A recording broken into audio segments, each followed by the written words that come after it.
The best way to possibly game is have 3 guys on 1 girl. That's the best ratio. It makes them very comfortable. So preferably if she's against the wall and we start swarming. What's up, guys? Austen Summers here. In this video, you'll see me go to Tony Robbins' Unleash the Power Within event in Palm Beach, Florida. It's a 4-day self-development event where you go through a range of exercises from belief systems training to actually walking over fiery coals. I'm there with my friend Mo Abbasi, who's also a dating coach.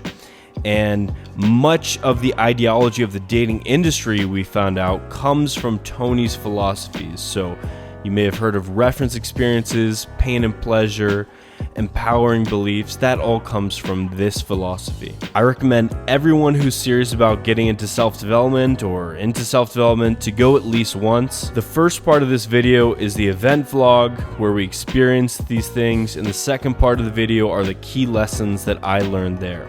You get to experience Tony Robbins' philosophy of life that is in one sentence: there is a powerful driving force inside every human being that once unleashed can make any vision, dream, or desire a reality. Push! Push! Push! How bad do you want success? How bad do you want it? Push! Push! Push! So obviously here you can see that Mo and I are excited to see each other. It had been a few months since we got to hang out. And yeah, we're really excited to go to the event. We're some of the only dating coaches in the world who I know of who actually invest in ourselves on a regular basis to get new insights to bring to our students. The sad reality is that most instructors at the big companies just coast on the success of the founders, and most individual smaller coaches unfortunately don't care about improving themselves or coaching effectively because they think they know it all. So I'm fortunate to have a friend like Mo who enjoys improving as much as I do and realizes that there's always more to learn and there's always more that you can invest in yourself. So the only problem with this place is that there's cockroaches down. Mo! Dude, you have to let me know before you The fuck?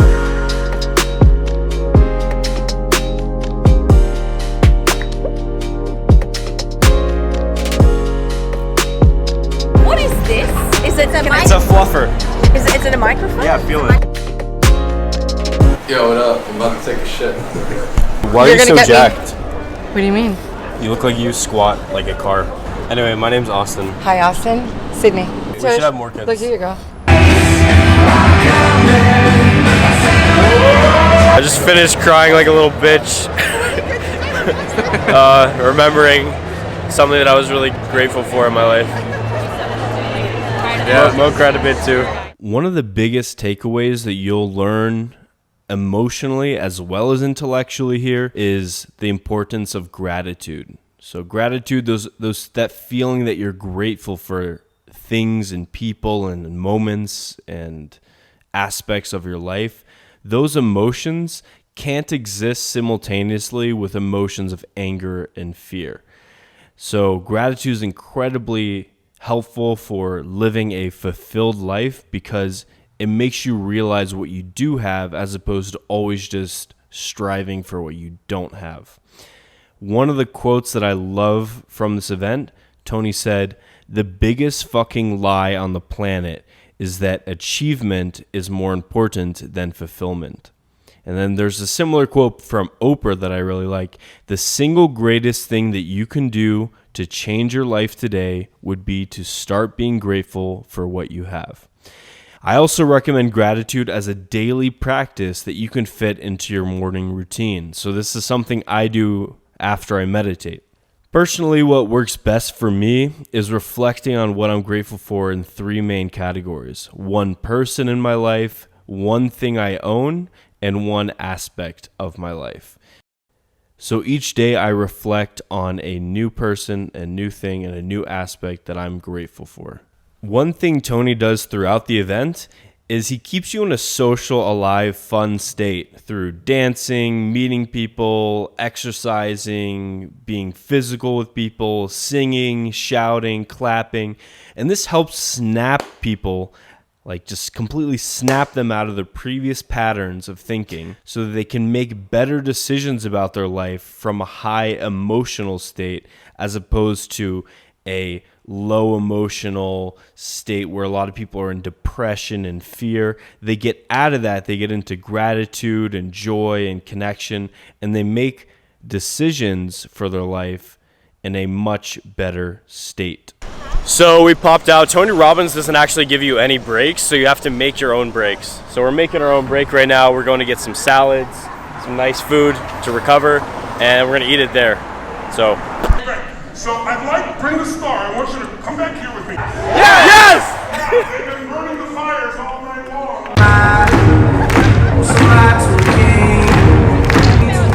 We're going on the Firewalk soon. Yes! So Tony Robbins conditions you the entire day to believe that you can do anything you put your mind to, anything you can focus on, you put your physiology into, and you have correct meaning, you can accomplish. So he basically gets you to commit to firewalking.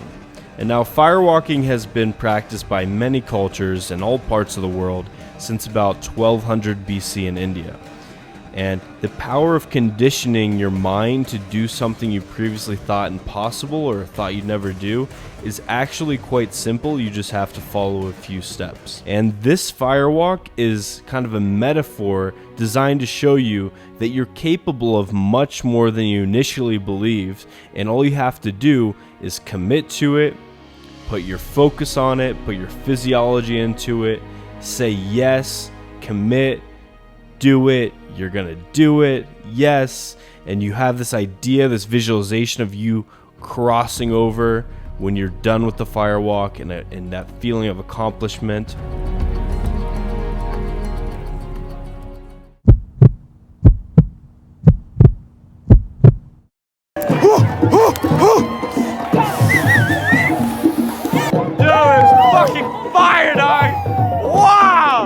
So you probably couldn't see that, but Mo and I just walked over hot coals. It was hot as fuck! But the lesson being that if you have belief in yourself, you can do it. It doesn't matter what fear, doesn't matter what thing you are afraid of, you can do it. Alright, so we're headed to UPW day 2. Clearly we're both mentally and physically destroyed. But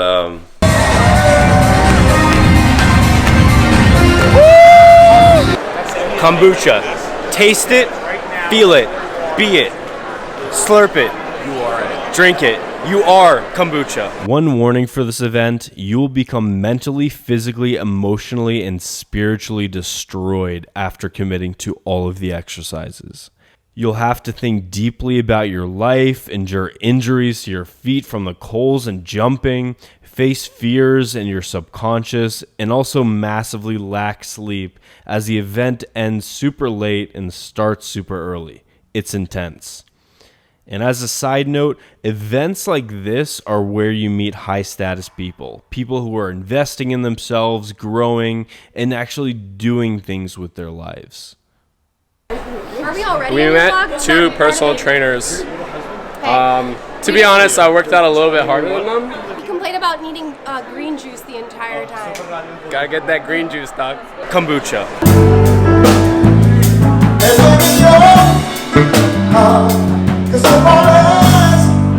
Kiss me under the light of 1,000 stars. Hey guys, I'm here with Rania, Susie, Jennifer, a couple of Germans. Guys. Oh shit, you're German. You're partially German. We're all partially German, I think. Do you have German inside you? No. Well, you will tonight. Guys, we need to get food now and then come back in. All right, let's go. Listen, I really want you guys to come back as fast as possible. Okay? I love you. Group hug. We actually just escaped Tony Robbins' event because we got picked up by these 2 strangers. Tony Robbins fucked my wife, okay? I'm his wife. You're my wife now. Not anymore. I'm gonna divorce you, asshole. It's okay. Tony Robbins has more money anyway. In between sessions, we'd always be meeting super awesome people. Everyone's really friendly, motivated, into self-development. So naturally, Mo and I found ourselves in conversation with a lot of these girls. And I'm convinced that I'll meet my future wifey at an event just like this.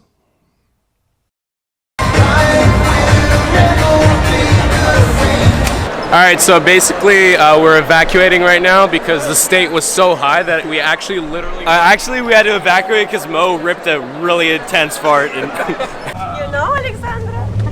You're actually a little bit heavier than I thought because you're like smaller, but you can be my best friend who takes me out. Hook me up with little girls. Not little. Oh, the best way to possibly game is have 3 guys on one girl. That's the best ratio. It makes them very comfortable.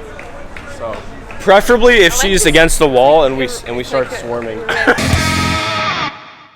Day 3, we're on the way to the convention center. I'm destroyed. I have Ebola. I have mental retardation. I have anal fissures. I have epilepsy. Seizures. Tony fucked my wife.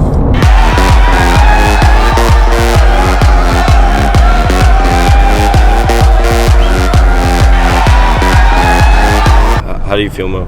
Tony fucked my wife. On stage in front of 9,000 people.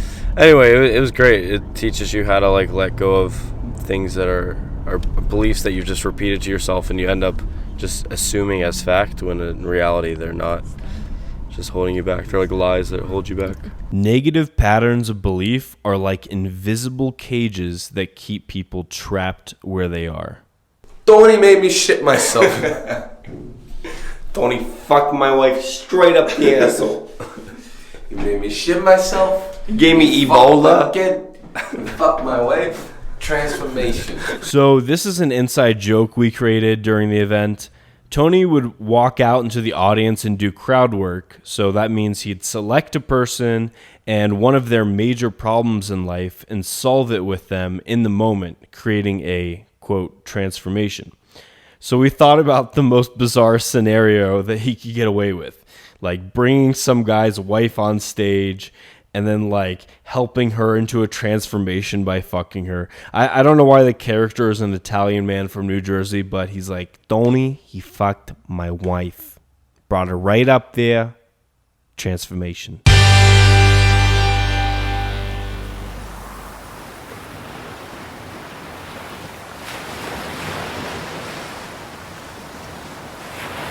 Yes! Yes! Oh, fuck my voice. All right, so we are here in Palm Beach with Austen Summer. We were just attending the Unleash the Power Within by Tony Robbins. And so at this event, I can say for myself, and I'm pretty sure I speak for Austen as well, that this event was one of the most life-changing events I've ever had. Day 4 was a half day where they cover health and nutrition, but I went to another event that year that was focused solely on health and nutrition, so I'll put that one out as a separate video instead. And we decided on day 4 to wake up early, go to the beach, and record a video on what we learned for Mo's channel, and that's the video that's popping up right there. So now I'm just going to go into the main lessons. So this is like the main takeaways that I got out. These are the golden nuggets that will help you improve your life. So if you made it this far, you might as well commit to staying the whole goddamn video and getting these juicy nuggets.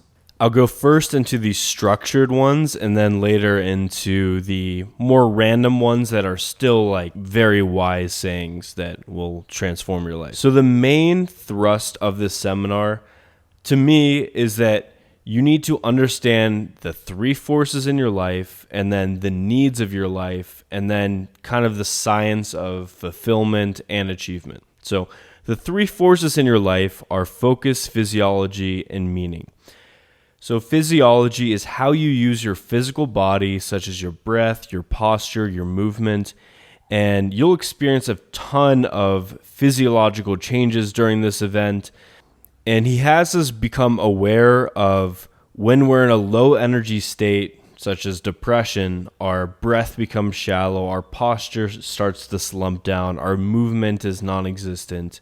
But when we're in our best states, our breathing is deep, our posture is straight, our movement maybe has a little bit more purpose to it. Maybe you're exercising, you're enjoying that. And then focus. Whatever you focus on, you will feel.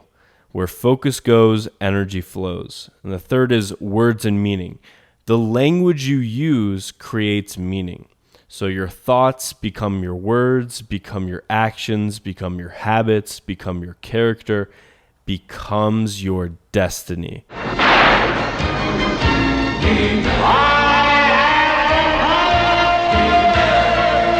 So those are the three forces in your life: physiology, focus, words, and meaning. By learning how to control those, you can create a new life for yourself. Then he goes into 6 needs. There are 4 primal needs, 2 spiritual needs. The 4 primal needs are certainty, uncertainty, significance, and connection. So certainty is that stability that we crave, that the basic necessities of your life are being taken care of, the things that make you feel comforted. So this is where people spend too much time. And you can kind of think of like the guy who is a pickup junkie but doesn't go out and talk to girls. He's in his comfort zone because things are certain. He doesn't want the uncertainty of going out and approaching. The next is uncertainty. And you get that kind of uncertainty, variety, freedom through state changes, through new experiences, mood swings, entertainment, drugs, food. You can use all those different things to have uncertainty in your life. And oftentimes this can be a negative one, right? You cause uncertainty in your relationship through drama, or you use drugs to just feel something different. The next one is significance, the need to feel special or important in some way. Then we have connection and love.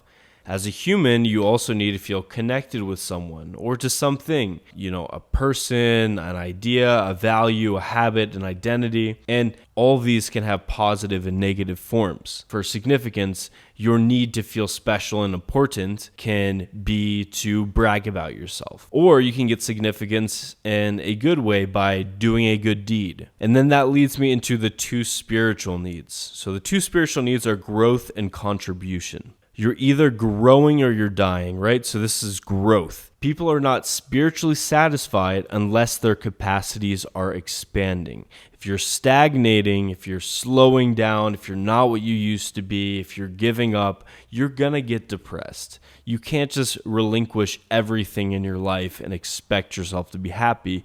You're not going to feel that way. The next one is contribution, and that's giving to others, giving back to your community, making sure that you're leaving something behind. And a quote I love from Tony is that it is only by meeting the spiritual needs that you will experience sustainable joy versus momentary pleasure. So many of us may feel, shitty in our regular lives, and then we just get these momentary pleasures. We get that spike from a new junk food. We get that dirty high of having a cool post on Facebook. We experience, something through drugs or whatever. Oh, I'm tripping balls, bro! So you have the momentary pleasure, but then your everyday existence is horrible. So what he focuses on is both of those. So the science of achievement and the art of fulfillment. Fulfilling your primal needs and also your 2 spiritual needs of growth and contribution. The science of achievement is the ability to produce results, to take anything you envision and make it real. So you get the science of achievement through what your focus is, how much action you take, and how much you believe in it. So you have to have clarity and commitment, that's your focus. You have effective execution, that's your action. And then you have a deep belief in yourself and your life. Then we have the art of fulfillment. So that's the ability to feel happiness and joy in the process, to delight in the experience of life with both pleasant and unpleasant experiences. And for me, and probably you guys have noticed as well, it's often the unpleasant experiences in life that make you happier in the long run. It's that hike where you go out and it rains, and then when you come back, you appreciate sunshine. It's that difficult pickup boot camp you took that you look back on and think, man, I didn't think I'd be able to talk to a girl, and here I am going on dates with girls. It was difficult, but I achieved that. Success without fulfillment is the ultimate failure. And he goes on a rant here about Robin Williams, how he was super, super achieved, like he achieved a lot in his life, but he wasn't internally fulfilled, and that was the main cause of his suicide. Fulfillment comes through growth and contribution, so through growing your skill set and then giving back to others. So find out what makes you feel alive, find out ways to give back, and you will enjoy your life even more. And those two together are how you live a good life.